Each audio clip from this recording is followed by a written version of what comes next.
সকাল সকাল উঠে ভাবছো তোমাদের কোথায় দেখাচ্ছি, না সকাল এখনও হয়নি, অনেক অনেক ভোরবেলা, মানে প্রায় 4টে বাজে, 4:05 কি 6 হবে। তো ভাবছো এটা তোমাদের কোথায় দেখাচ্ছি, তাই তো? তার জন্য ব্লগটা কিন্তু কন্টিনিউ করতে হবে। এক জায়গায় এসছি, কিন্তু কোথায় এসছি বলো তো? এখনও জানতে পারো না, তাই না? দেখো কিছু কিছু লেখা দেখলে হয়তো বুঝতে পারবে। তো সেই পড়া, মানে সেই লেখাটা পড়ার মতন ক্ষমতা আমার নেই, কারণ আমি এটা পারি না। তো এখন স্টেশন থেকে আমরা যাচ্ছি কোথায় বলো তো? সমুদ্রের উদ্দেশ্যে। কিন্তু কোন সমুদ্র? পুরী না দীঘা না গোয়া, কোথায় যাচ্ছি বলো তো? তো আমি যখন অ্যাক্সিডেন্ট হয়েছিল, তো একটা মানুষা ছিল, তো আমি সেটা দিতেই এসেছি। তো চলো দেখতে থাকো ব্লগটাকে। আশা করছি আজকের ব্লগটাতে তোমাদের ভীষণ ভালো লাগবে। কেমন আছো তোমরা সবাই? শ্রাবণী গল্পের অন্যটি ব্লগে তোমাদের সবাইকে স্বাগত জানাচ্ছি। আশা করছি তোমরা সবাই ভীষণ ভালো আছো, আমিও ভীষণ ভালো আছি। পিছনে ব্যাকগ্রাউন্ড থেকে বুঝতেই পারছো অন্য কোথাও এসেছি। কোথায় এসেছি, কবে এসেছি, এই সব কিছু জানার জন্য আমার ভিডিওটাকে কন্টিনিউ করতে হবে। তো চলো দেখতে থাকো। আজকে ভোর 4:20। দেখো চারিদিকে মানে লোকজন খুব ভীষণ কম। কী বলতো, এসছি হচ্ছে আমি পুরীতে, কেবল 4:06 নাগাদ স্টেশনে ট্রেন এসছে। তারপরে ওখান থেকে চলে আসলাম বিচের কাছে, স্বর্গদ্বার বিচের কাছে। তো এখানে এখন হোটেল নেব। তারপরে কি করছি না করছি অবশ্যই তোমার সাথে শেয়ার করছি, চলো। এই সেই গোল্ডেন ট্রি যেখানে আমি করোনার আগে লাস্ট এসেছিলাম পুরীতে, রথের সময়, যেখানে আমি এসেছিলাম, বোন এসেছিলো আর তোমার দাদাভাই এসেছিলো, এখানেই ছিলাম। কিন্তু এটা না বুক পাইনি, জানো তো, পুরো প্যাকড আপ ছিল। তো আর কি করব, সেখানে না পেয়ে অন্য জায়গায় দেখছিলাম। আর একটা জিনিস হয়েছে আমার সাথে, জানো তো, দেখো আমরা হচ্ছে হোটেল বুক করছিলাম, আর ইনি হচ্ছে আমি যে হোটেলে যাচ্ছি সেই হোটেলে যাচ্ছে, সেই হোটেল থেকেই বলছে আর যায় ফাঁকা নেই। তো আমি এই জন্য ভাবলাম তোমাদের সামনে এটা শেয়ার করি। তো তোমাদেরকে বলবো, পুরীতে আসলে কেউ কখনো এরকম দালালের চক্করে পড়বে না, নিজেদের মতো নিজের হোটেল নেবে। তো এনার সাথে আমার প্রচুর ঝামেলা হয়ে গেছিলো এসেই, কারণ আমি যেখানে যাচ্ছি সেখানে ইনি যাচ্ছে আর বলছে হোটেলটা নেই। তখন কেমন রাগটা লাগে বলো সকাল সকাল। ফাইনালি এটা রুম পাওয়া গেল কষ্টে, কারণ এখানে এত দালাল হয়ে গেছে না, তো সেখান থেকে রুম পাওয়াটা ভীষণ কষ্টকর।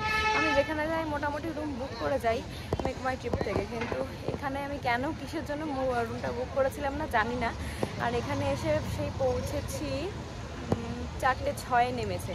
তারপর থেকে বসেই রয়েছি, মানে বসে রয়েছি বলতে ও দেখেই যাচ্ছে।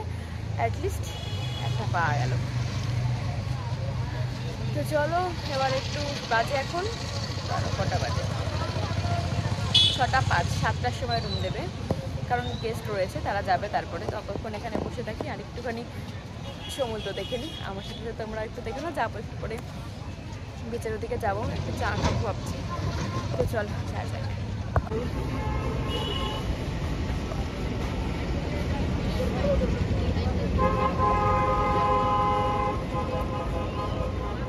সেটা বাজে, এখনও ঘুরে বেড়াচ্ছি।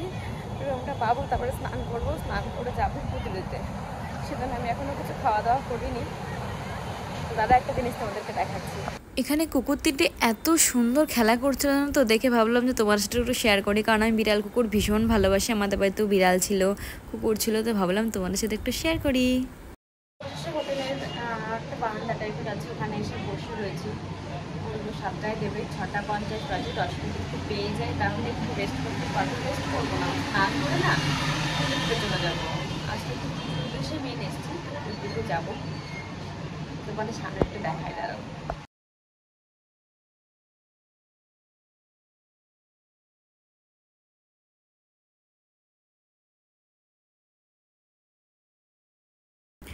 প্রথম থেকে আমার আর তোমার দাদাভাইয়ের ইচ্ছা ছিল একদম বিচের সামনে হোটেল নেবার, যেটা আগেরবারও নিয়েছিলাম। এবার না ওই দালালের চক্করে পড়ে কোনোভাবেই পাচ্ছিলাম না, তো অ্যাটলিস্ট সর্বশেষ পেয়েছিলাম। আর এখানে আমার রুম থেকে শুয়ে এসেও জানো তো এই সমুদ্র দেখা যায়, স্নান করছে, বাজারঘাট সব দেখা যায়, একদম স্বর্গদ্বারের কাছে, আর একদম মার্কেটের মানে কাছে কাছে বলতে কি মার্কেটের লাগোয়া। তো ওই জন্য ভীষণ ভালো লেগেছে, মানে শুয়ে বসেও দেখা যাচ্ছে, বসে থেকেও দেখা যাচ্ছে, বাইরে বেরিয়েও দেখা যাচ্ছে। তো চলো রুমটা দেখিয়ে দিই। এই দেখো অবশেষে রুমটা পেলাম, এটা হচ্ছে রুম। এবার ভুল করছে জানো তো, যদি আগের থেকে বুকটা করে আসতাম তাহলে হয়তো এতটা কষ্ট হতো না। অনেকক্ষণ ধরে বসে রয়েছে, তো যাই হোক রুমটা অ্যাটলিস্ট পাওয়া গেছে।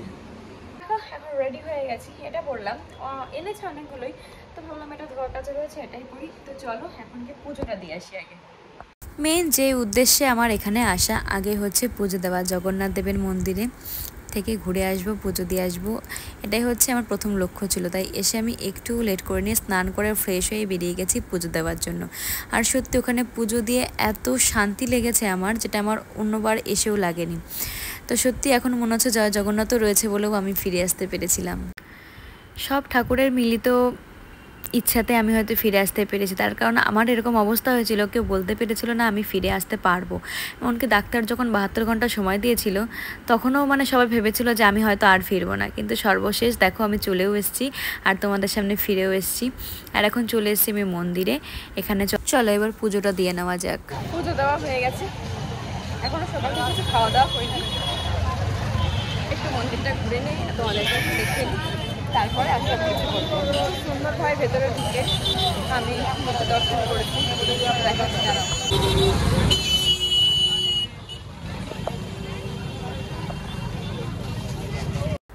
দেখো এখানে হচ্ছে পুজো দেওয়ার লাইন, প্রচুর লাইন। যদি তুমি লাইন দিয়ে পুজো দিতে চাও তাহলে তোমার 5-6 ঘন্টা সময় লাগবে, এতটা লাইন। আর যদি তুমি পান্ডা ধরে পুজো দাও তাহলে তোমার তাড়াতাড়ি হয়ে যাবে, ভেতরেও নিয়ে যাবে, খুব সুন্দরভাবে তোমার পুজো সম্পন্ন হবে।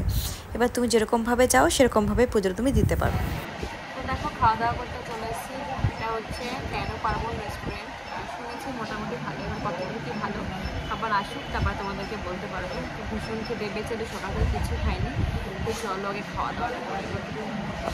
এই যে দেখো চলে এসছে ভাত, এটা হচ্ছে আলু পটল চিংড়ি দিয়ে, এটা হচ্ছে আলু পোস্ত, আর এটা হচ্ছে চাটনি, এটা ডাল, আলু ভাজা। নিরামিষ নিয়েছিলাম যেহেতু পুজো দিয়ে উঠলাম। এখন সত্যি মনে হচ্ছে বিছনা ডাকছে, তো এখন একটু রেস্ট করবো, তারপরে বিকালবেলা আবার বেরোবো। এমন বেশি বাজে না, 1টা বাজে, তো মোটামুটি 4টে পর্যন্ত একটু রেস্ট করি, তারপরে আবার বেরোবো। ঘুম থেকে উঠে পড়েছি, এখন বাজে 4:30 মতো। ঘুম থেকে উঠে বসে রয়েছি আর কি দেখছি, দাঁড়াও তোমাদেরকে দেখাচ্ছি। যে রুম থেকে সমুদ্র দেখা যায়, তো বসে বসে এই সমুদ্রগুলোই দেখছি, লোকজন দেখছি, সময়টা বেশ সুন্দর কেটে যাচ্ছে।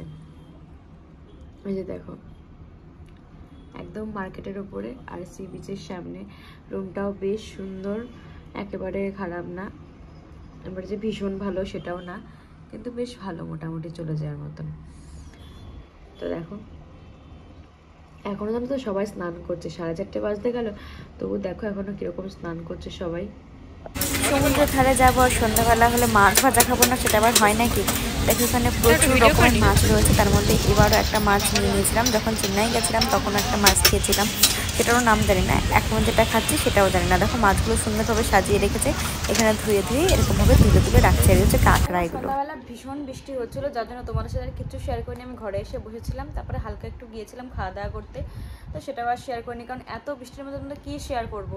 তো খাওয়া দাওয়া করে চলে এসেছি, রাতে রুটি খেয়েছিলাম, তো সেজন্য আর কিছু দেখাইনি। ভাবছি কালকে আবার যেগুলো করবো অবশ্যই তোমাদের সাথে শেয়ার করবো। তো চলো, যখন কিছু দেখাচ্ছি না এখন ঘুমিয়ে পড়বো। তো এই পর্যন্ত ব্লগটা দেখে তখন নিশ্চয়ই ব্লগ দেখতে ভালো, তাদের কী করতে হবে, লাইক শেয়ার কমেন্ট করে পাশে দেখতে হবে। আর হ্যাঁ, সাবস্ক্রাইব করতে কিন্তু কেউ করে না। তো চলো আজকে টাটা, বাই বাই, দেখা হচ্ছে নেক্সট ব্লগে।